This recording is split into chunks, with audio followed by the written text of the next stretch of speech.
Hi, இன்றைக்கி நம்ம herbal hair oil எப்படி பண்ணலான்னு பார்க்கலாம். ஸோ நம்ம வந்து சில இலைகள்லாம் எடுத்து வாஷ் பண்ணி காய வைக்கிறோம். என்னென்ன இலைன்னா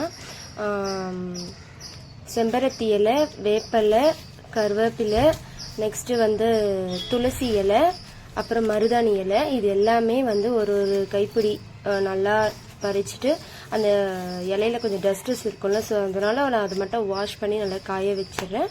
கத்தாழையும் ஒரு 3 பீஸ் இருந்துச்சுன்னா நல்லா கட் பண்ணிவிட்டு அதையும் சேர்த்து நான் இப்போ காய வச்சிடுறேன். நல்லா காயணும். இதில் என்னென்ன இன்க்ரீடியன்ட்ஸ் போட போகிறோன்னா வெத்தலை, அப்புறம் காஞ்ச பன்னீர் பூக்கள், அதுக்கப்புறமா வேப்பிலை, செம்பருத்தி பூ இலை, அப்புறமா வந்து துளசி இலை, அப்புறம் மருதாணி இலை, அதெல்லாம் போட்டுரும். கருவேப்பிலை, அப்புறமா வந்து 2 நெல்லிக்காய், பெரிய நெல்லிக்காய், அதுக்கப்புறமா கற்றாழை, இது வெந்தயம், மிளகு, கருஞ்சீரகம், கொள்ளு, ஆளி விதை, இது எல்லாமே நம்ம வந்து இப்போ எண்ணெயில் போட போகிறோம். நான் வந்து 1.5 லிட்டர் எண்ணெயில் இது எல்லா இன்க்ரீடியன்ஸும் போட்டு காசலாம். ஸோ இப்போ நான் செக்கில் ஆட்டின தேங்காய் எண்ணெயை தான் எடுத்திருக்கேன், 1.5 லிட்டர். இதில் நம்ம நல்லா ஒரு ஐட்டமாக போடலாம். காஞ்சதுக்கு அப்புறமா நான் ஃபஸ்ட்டு வெந்தயம் போடுறேன். நெக்ஸ்ட்டு வந்து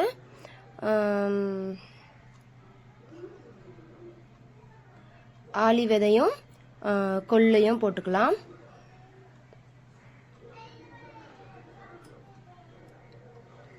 அதுக்கப்புறம் மிளகு போட்டுக்கலாம்.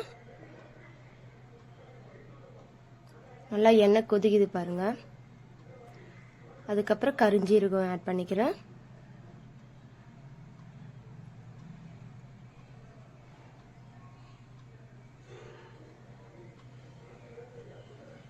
அப்புறம் கற்றாழை,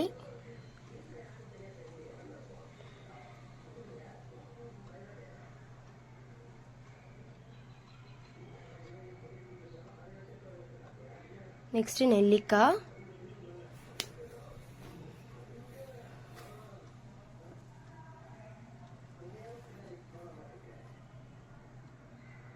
நல்லா எண்ணெய் கொதிக்குது பார்த்தீங்களா. அப்புறம் கருவேப்பிலை போடுறேன்.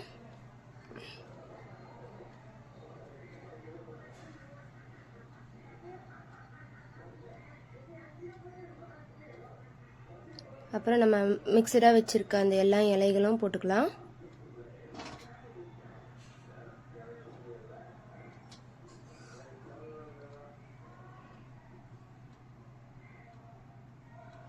அப்புறம் வெத்தலை,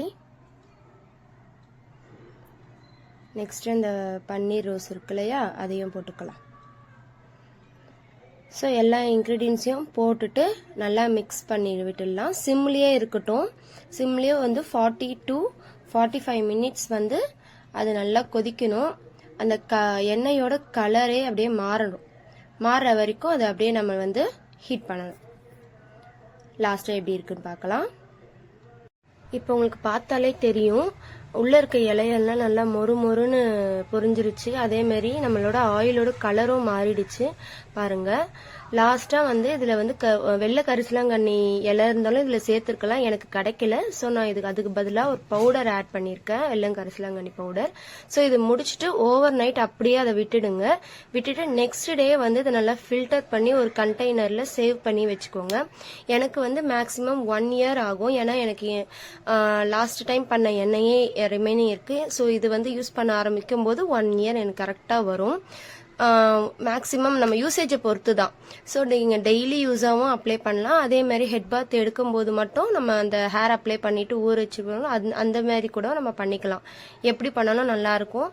ஸோ இது என் பசங்களுக்கு வந்து பாஸ்ட் 6 yearsஸாக நான் இந்த ஆயில் தான் யூஸ் பண்ணுறேன். இயர்லி ஒன்ஸ் வந்து நான் இதை மேக் பண்ணிட்டேன்னா எனக்கு அந்த ஹோல் இயர் வந்து எனக்கு கரெக்டாக இருக்கும்.